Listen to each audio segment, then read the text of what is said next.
What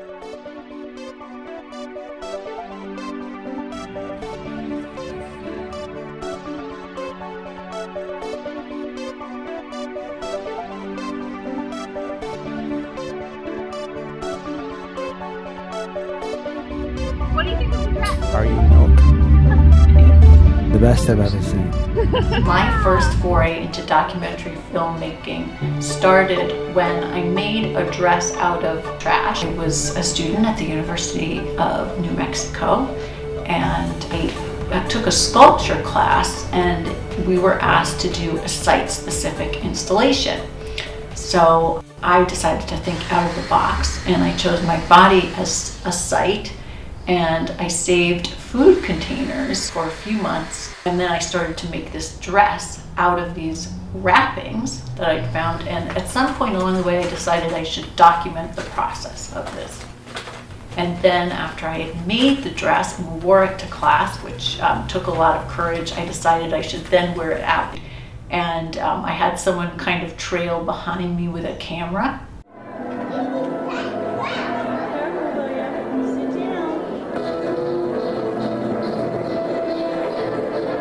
Making art can be very solitary, but forcing yourself to wear a dress made out of trash that you think is an art piece into the public will definitely cure you of your fears.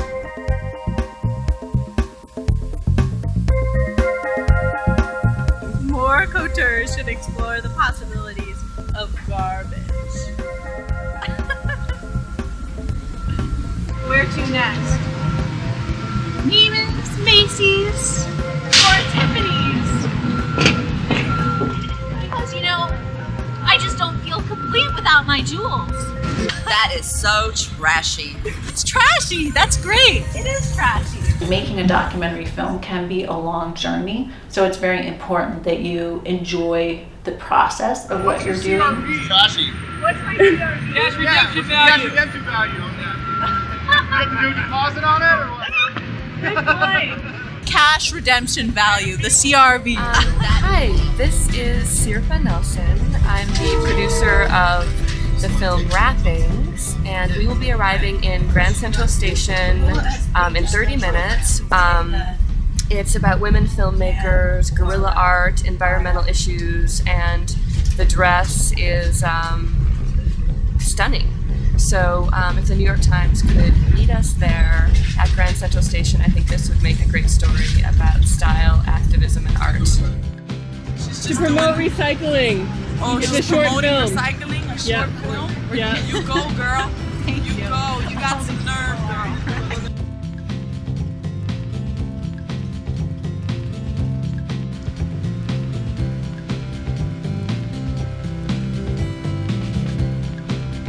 This is not an environment particularly conducive to creative activity. Someone did give me $1 contribution for finishing the piece, so I guess if we get 5,000 more people here to give dollars today, we'll be able to finish Wrappings. It definitely taught me perseverance. Oh gosh, now I'm on film. I'm telling my mother in Wisconsin what's going on here. Great. Yeah, but she wants to know if you're an engineer.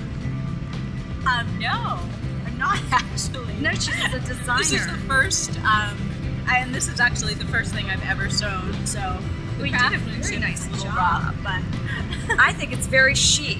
I thought it was some kind of Japanese designer. oh, thank you. I like I'll it. have to tell my mom that. How are you? Good morning. That's the dress. Thank you. Next one, next one.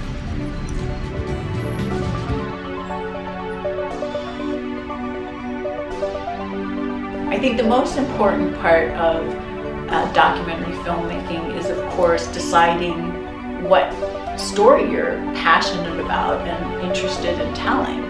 And it's inspiring to discover new things. Wait, someone told you what? My dress was Mac Cool. Mac cool? What does that mean? I don't know. You want to go and touch it? Go touch it. Hi. What does liberty mean to you in terms of this dress? I think, well, maybe liberty comes with having a sense of confidence. If you don't have confidence, then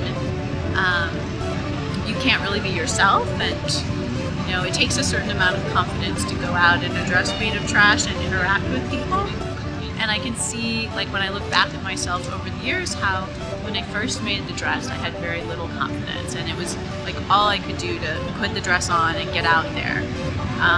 And I didn't really want to interact with people. And as years go by, I get more and more sort of just able to do that, able to kind of let go and just let whatever happens happen. I'm gonna drink my whiskey, gonna have my man, I know you got nothing to say. I'm gonna have my man, I'm gonna steal their hearts and save for another day.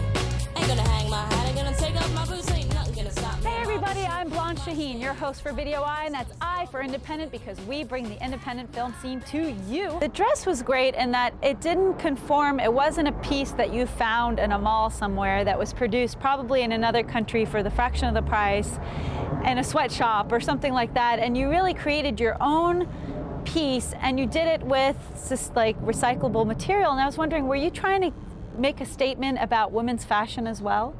Well, both about, I'd say, women's body image and women's fashion. One thing I noticed when I started collecting all of these labels, you start seeing the patterns in your own consumption. And if you look at the labels on the dress, most of them are like fat-free this or organic this. And so you get a pattern of what you as a person are consuming.